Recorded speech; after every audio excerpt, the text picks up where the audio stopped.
This video's tips and tricks segment is about something I did wrong when I first started playing.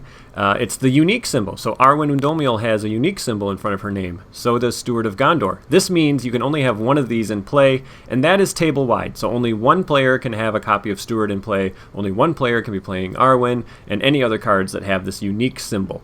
And if you have an attachment with a unique symbol on a hero or another character, the only way to get that removed is by a card effect that removes that card. You cannot play a second Steward and remove the one that's already in play. You have to have it removed by some other card effect. Alright, on with the video.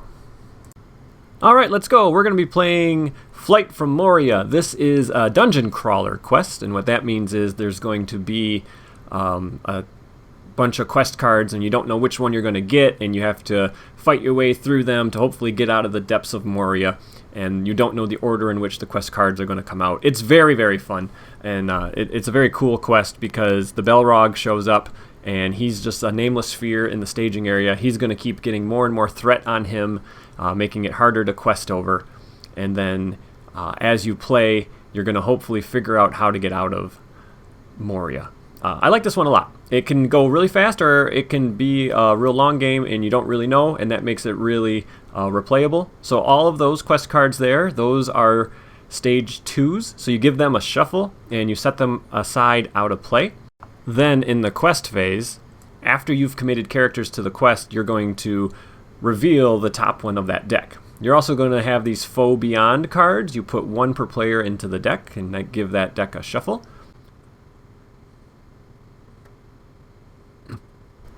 And then the Nameless Fear is going to stay up in the staging area, and he has a bunch of X's and 27 hit points. He gets a value of X equals whatever the victory display value is. So each of these quest cards has a victory display value. Okay, let's look at my deck. Éowyn's back. You need her for this quest. If you're playing solo, I think you need her questing power because the Nameless Fear just keeps ramping up. Dain Ironfoot is also back. He's going to boost my dwarves as long as he's ready. And then the other hero I have is, once again, Bifur. So some resource moving. And he quests for 2, 3 with Dain ready. So between Éowyn and Dain, you can quest for 8 on turn 1, which is pretty great. Alright, what did I get here? I got the West Road Traveler. That lets you swap an active location, and she quests for 2. That's nice. Okay, the Mirkwood Runner, when he attacks by himself, the enemy doesn't count its defense. So he's a good attacker. He does a lot of work. Okay, a second copy of him. I got some threat reduction. I got another West Road Traveler and some healing. Not the best hand. I have some attachments I'm looking for. Those are cards I'd like to see eventually, but I'm thinking in my opening hand I'd like to see some other attachments. And I didn't have a card I could actually even play, even with Bifur being able to get a second lore resource, because you can move resources into his pool from another hero. I couldn't have played any of those cards. So let's try this again, and let's see, hopefully, if I get some cards I can play on turn 1 and some more early game cards, kind of establishing my board state type cards. So let's see. Alright, well, Gandalf, that's nice. Okay, a Ziggy, I can't play him yet, but you know, he's a 1/1/1/1, and he also lets you do that trick where you can get resources on a hero. Hey, Snowboard Scout, great. Okay, and a Test of Will, fantastic. My healer is back, so you exhaust her and heal 2 damage off a hero. That's nice. Okay, Stand and Fight, so an ally in your discard pile, you can pull it back with Stand and Fight as long as it has a sphere. This is okay. I'm really glad to see a Test of Will. This quest has some terrible treacheries. Okay, so Presence in the Dark. When revealed, reveal 1 encounter card per player, add it to the staging area, and then we add this to the victory display. So that means the Nameless Fear will start with 2 threat, because his value is X, where X is your victory display points. So, like I was saying, some treacheries are just terrible in this quest, so a Test of Will is super important. Okay, and we get the Plundered Armory. It's a 3-threat location, and then enemies are more strong while it's in the staging area. But when it leaves play, you can put a weapon or armor attachment from your hand onto a character you control, which is great, except I'm not running any weapon or armor attachments, but, I mean, you could get a free Citadel Plate into play with that card. So that's pretty awesome. But I'm starting out with 5 threat and staging, so that's why I'm bringing Eowyn. And then, like I said, the quest cards, you don't actually flip it over until the beginning of the staging step. And the beginning of the staging step is after you've committed characters to the quest. So you don't know which quest stage you're going against. Alright, everyone gets some money, and we draw our first card, and there we go! There's one of my attachments I'm looking for. Steward of Gondor. So like I was saying, the treacheries of this quest. It is very dangerous to send just your heroes on the quest if you don't have a test of will. And even if you do have a test of will, there's one treachery you can't even cancel. So, I mean, playing the Snowboard Scout and just sending him on the quest just in case is a good idea. But I want to save up for Steward, so I'm gonna take a risk here and not play anything in just Quest of Heroes. Okay. Oh wow. Okay. This is unexpected. So this quest card is actually one of the ways you can escape this quest. So let me read it. It has 9 quest points. When revealed, the first player chooses one of the following. Each player discards 1 card from the top of the encounter deck. If the card is a treachery card, the discarding player is eliminated from the game, or you reveal the next quest card and you put this quest card on the bottom of the quest deck. Players can bypass this quest card at the end of the combat phase. All of these say that. So you can quest against the current quest card you just revealed, and then at the end of combat, you can put it on the bottom of the quest deck, and you'll be revealing a different quest card the next round. But if the players defeat the stage, they escape and win the game. This is one of the 2 quest cards that lets you win this quest. I was not expecting to see it on turn 1. I had put Shadow of the Past into this deck and Henemarth because there is a way, if you reveal this thing, you put it on the bottom of the stage 2 quest deck, and then you can kind of keep track of where it is as long as you don't shuffle that deck.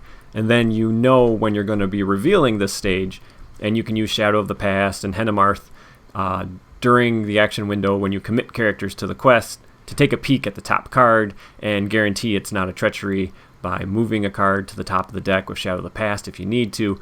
I was going to try to do that. I was going to try to make sure I could get out using this quest card, but getting it on turn 1, oh, what the heck. Let's go for it. Let's discard a random card and see if we either lose or win. Either way, it's going to be a short game. Because if I don't get a treachery, we only have to make 9 progress to win. Not a treachery! Okay. So, here we go. We didn't spend too much time crawling through this dungeon. That's assuming, of course, we can make the 9 progress. So, okay, here's one of the nasty treacheries. Each player must exhaust a character and discard the top card of his deck. If able, if the printed cost of the discarded card is equal to or higher than the remaining hit points of the character you exhausted, discard the character. Dain has 5 hit points. That's a 2-cost card. And I felt pretty safe with that since Gandalf is the only card in my deck that could have made him get discarded, and I already had 1 in hand. So we make 2 progress. And let's travel to that Plundered Armory. So we're 7 progress away from winning this game. And I draw, great, okay, Erebor Record Keeper. So I can exhaust him and spend a lore resource to ready a different dwarf. But he just cost 1, and if Dain's ready, he's questing for 2. So that's great. Alright, I'm going to give Dain the Steward of Gondor. I'm going to put Gandalf into play. And then that'll leave me 1 resource left. And then, yep, spending that resource. So I just put a lot of willpower on the table. Gandalf's effect, I guess I'll just drop my threat. So I don't need to worry about that. But I'm assuming I'm going to win this round. I mean, I have a great chance. So 1, 2, 6, 7, 8, 9. That's 13. I can boost it up to 14. I'm up against 2. And I reveal, put the top enemy in the encounter discard pile into play. Engage with the first player. If this effect put no enemies into play, it gains Surge. I think I added to the staging area on accident, but I already had done the math in my head and knew I won, because that's just a 1 threat enemy. So 2 progress go on the active, the rest goes through, and I win this epic, sprawling, great, amazing quest. I guess. That was fun. That's how the designers hoped that quest would have went, right? You know, looking at that quest card, I could have put this card on the bottom of the deck and then revealed the next one. So let's rewind. Let's rewind what I did, and let's do an alternate universe and say that I did not decide to do the first effect, and instead I'm going to do the second effect. So I'm going to rewind everything. I'm going to put everything right back in the exact same order. I'm not going to shuffle. The information I have about the cards coming don't affect my strategy any. Any play I'm going to make is going to be based on the current board state. Yeah, let's just do a rewind here. And we're going to say, when I revealed that quest card, instead, I'm going to put it on the bottom of the deck and reveal the next quest card. Alright, so this is when revealed. Each player chooses one questing character he controls. Each questing character not chosen does not count its willpower until the end of the turn. That's why you commit characters before you reveal these, because you don't know you're going to get one of these. And then after you place a progress token on that stage, you get to look for the abandoned tools. And the abandoned tools are what you need to get out the other way. So let's reveal this card, and it's that one threat enemy. So I am going to be questing against 6. I have sent 4 because I kept Eowyn in play. I'm going to discard a card to Eowyn's ability. So she alone is questing for 5. That's why she's so great. Even just sending 1 character against 3 quest cards, I only had to raise my threat by 1. Alright, so I traveled, I engaged this enemy. He's going to exhaust. I'm going to exhaust Dain. I get no shadow on that card. And then we're going to go to the next round. So what I need to do is I need to place 1 progress on the quest, and that lets me find abandoned tools. Once I have the abandoned tools, there's another quest card that'll let me escape from Moria. And it's somewhere in the deck. Okay, so as you saw, I drew a Burning Brand. I'm going to play Steward on Dain. Gandalf. Yep, I think I'll put Gandalf in play. And with Gandalf, I'm going to draw 3 cards. And we get the Mirkwood Runner, so he lets me attack things without the enemy counting their defense. Narvi's Belt, that's great. Okay, so I can put that on Dain, and he can have all kinds of resource spheres now. And then the Erebor Record Keeper. So I kept Eowyn's resource for a Test of Will. And I'm currently sending 8. And I get put the top enemy in the encounter discard pile into play. If there is no enemy, it gains Surge. So this time, there is no enemy on top. And then I get... Oh, here we go. Yep, this is one of those quest cards. Sudden Pitfall. You must discard a questing character, if able. This effect cannot be canceled. So that's why you send an ally, if you can. So Gandalf, he drew me 3 cards. That's what he did, because now he's left to play. I still make 2 progress, which is pretty great. And I decide I don't want to discard a card to Eowyn. I kept Bifur ready in case I had to get another enemy engaged with me. I'm going to defend with Dain. The shadow is add the Goblin Spearman to the staging area. So the Goblin Spearman is now up in staging. Bifur can't do anything, doesn't have enough attack. So I'm still going to be engaged with that Goblin. And everyone's going to get money. Dain gets 3. And we draw... Okay, the Erebor Hammersmith lets me pull an attachment back out of my discard pile. And he can quest for 2 if Dain's ready. And he's actually got 3 hit points, so he's not a bad defender. Alrighty, so Narvi's Belt. That means I can exhaust it, choose a sphere, and Dain's resources can be spent as that sphere.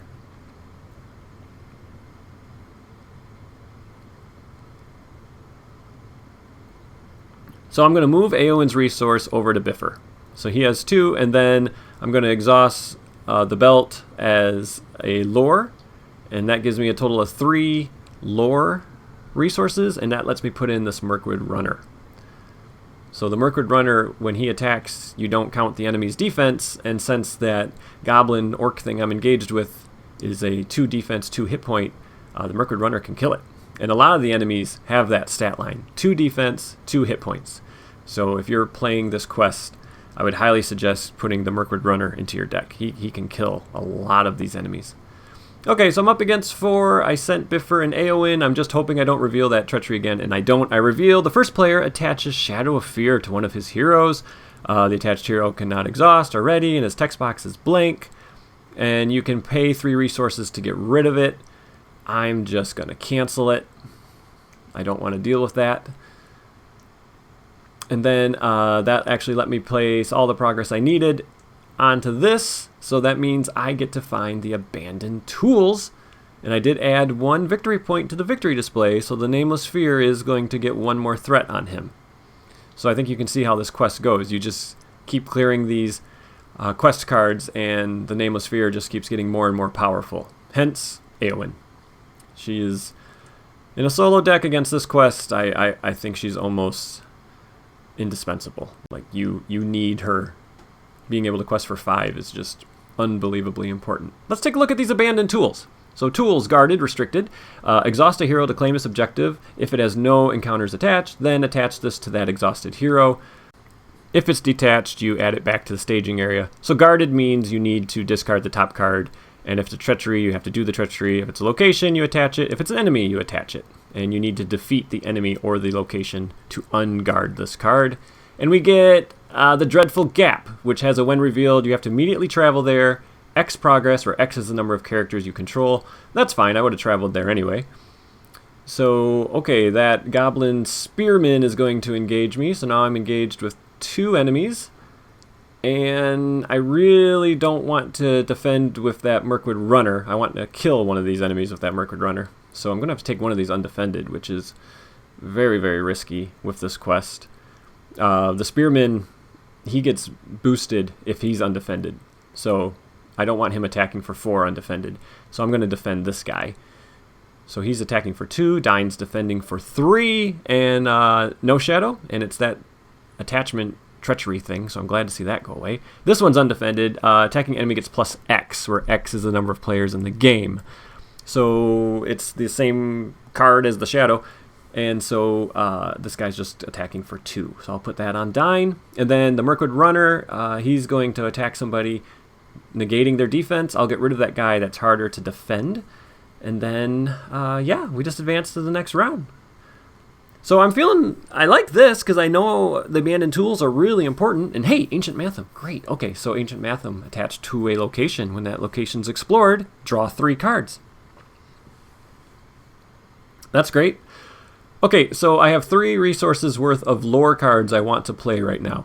So I'm going to exhaust Narvi's Belt and give Dain the lore resource icon, because it has to be attached to a lore character. So now Dain is considered to have the lore resource icon.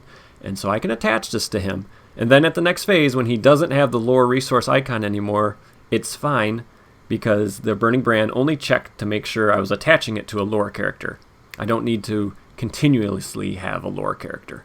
And then the other lore resource is going to go to pay for that Erebor Record Keeper. Okay, looking at my hand, I have nothing else I want to play. So I am currently sending 6 with Eowyn and the Record Keeper. Let's boost it to 9. And we reveal, I guess I was just meant to escape. So this is the other quest card that lets you get out of there. You have to exhaust the abandoned tools in the refresh phase to place a progress here, and that is the only way you can place progress on this quest stage. You don't place progress by questing. So that means it's going to take you 4 rounds to beat this thing.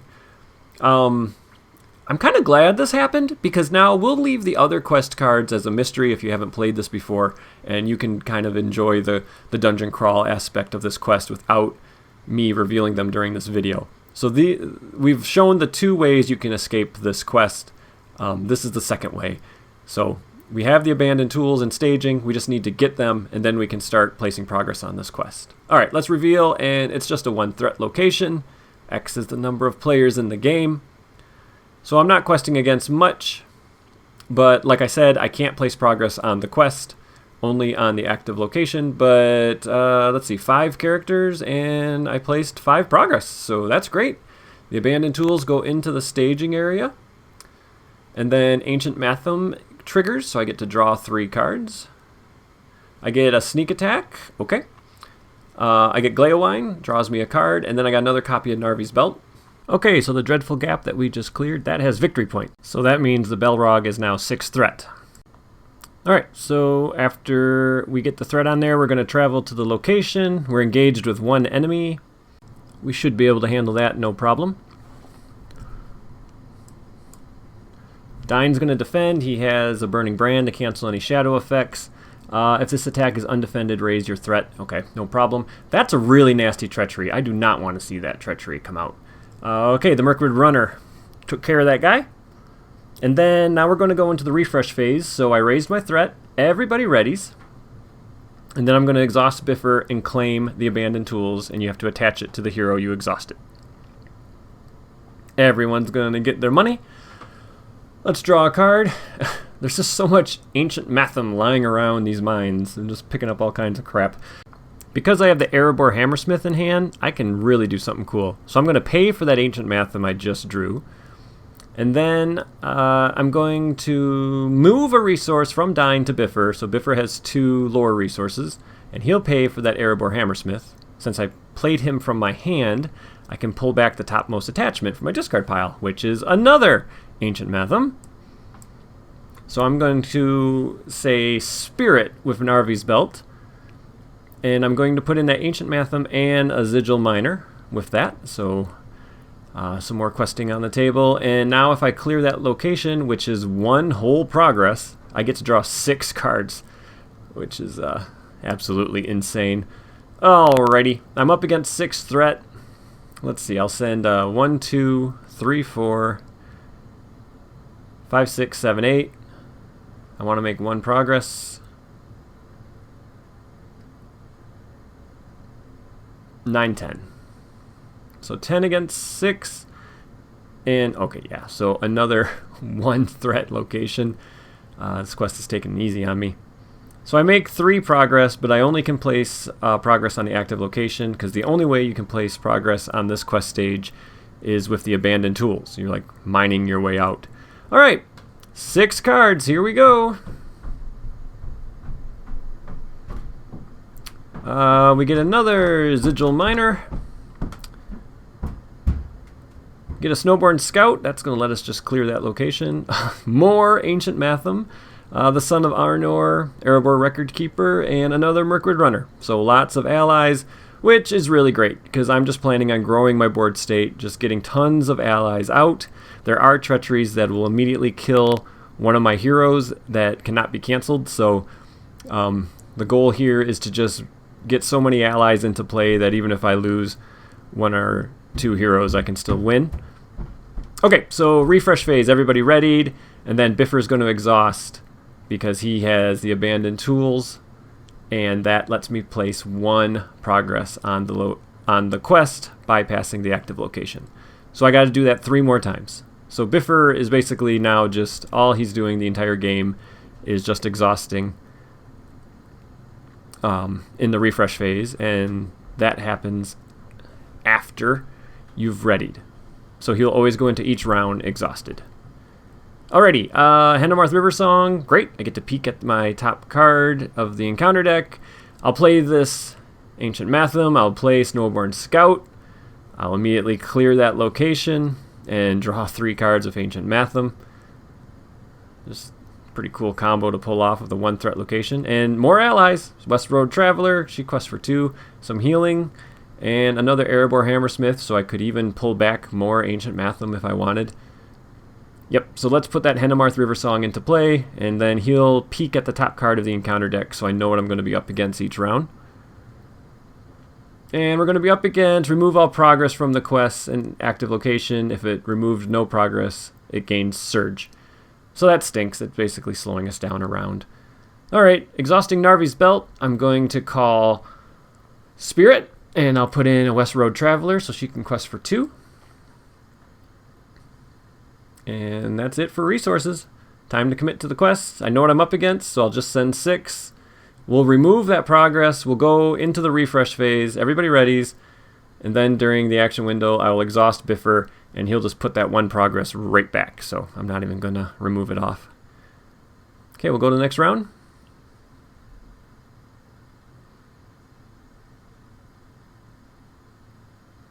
And the card I draw is a Miner of the Iron Hills. Okay. Alright, Henemarth's going to take a peek. 2 threat enemy, so I'll be up against 8 in the staging area. Again, I can't place progress on the actual quest, so I just need to send 8 willpower to the quest. Let's get that healing into play. I know she's not going to die if she's exhausted or anything, so I might as well just heal right now. And then I'm going to send Eowyn's resource over to Bifur, so he has 2 lore resources, and we'll pop in Gleowine. Gleowine, you exhaust to draw a card, so let's see what we get. Okay, it's Durin's Song. That can give a dwarf +2 to his stats. Very nice. And like I said, we're going to be up against 8, so I just need to send 8 on the quest. So Eowyn, Erebor Record Keeper, and the Erebor Hammersmith is 8. We make exactly the same amount. We'll engage that guy. I'll defend with Dain. His Burning Brand can cancel any shadow. It's just a +1, so it doesn't matter. And then, yeah, Mirkwood Runner can kill it. And I had plenty of other allies that didn't do anything this round. This is great. This is how this deck is supposed to work. I could probably spend quite a few rounds questing through other quest stages and just be fine, as long as I drew some of my threat reduction. Alrighty, so I've now placed 2 progress on this quest. I get some more questing power, and I could ready a dwarf if I don't exhaust him to quest. And then another West Road Traveler, so even more questing. And okay, there it is, a foe beyond. The last player deals damage equal to the Nameless Fear's attack to a hero he controls. This effect cannot be canceled. So no matter what I had in hand, test of will, didn't matter, I'm losing a hero. So I'm going to choose Eowyn, because I don't want to lose Dain, because he's my defender, and he's got Narvi's Belt and Steward. Obviously, I don't want to lose Bifur. He's got the tools. So Eowyn's going to die, but I've put enough allies in that I can handle her loss of willpower now. So I'm just trying to get everything in focus and on the table. So I'm spending her resource to put in a West Road Traveler plus Narvi's Belt for Spirit. I'm going to play another Ziggy with Narvi's Belt. And then I'm going to play this Erebor Record Keeper in my attempt to try to get my board state all situated and easy to see. I forgot to pay for him, so sorry about that. Alright, so I reveal this treachery, and I have to deal 6 damage to a hero, Eowyn. See ya. Thanks for all your early willpower. Sorry you didn't make it out of the mines. I guess it's just the dwarves getting out of here. And then, yeah, end of the round. Everybody ready? Then Bifur exhausts, places a progress. We got 1 to go. 1 more progress to go. So, let's draw our card. Sneak Attack.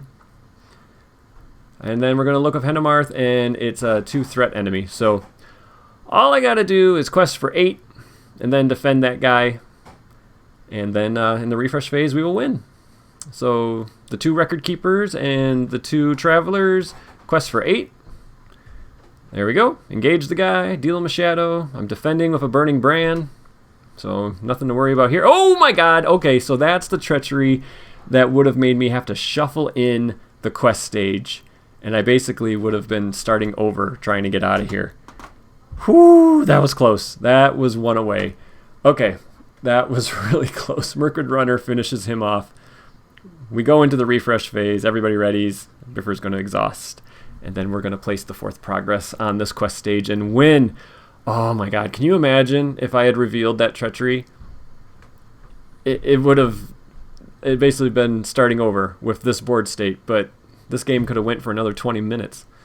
Alright, well everybody, I hope you enjoyed that one. We did escape Moria, and I enjoyed making this video, and I look forward to making the next one. Take care everybody, bye-bye.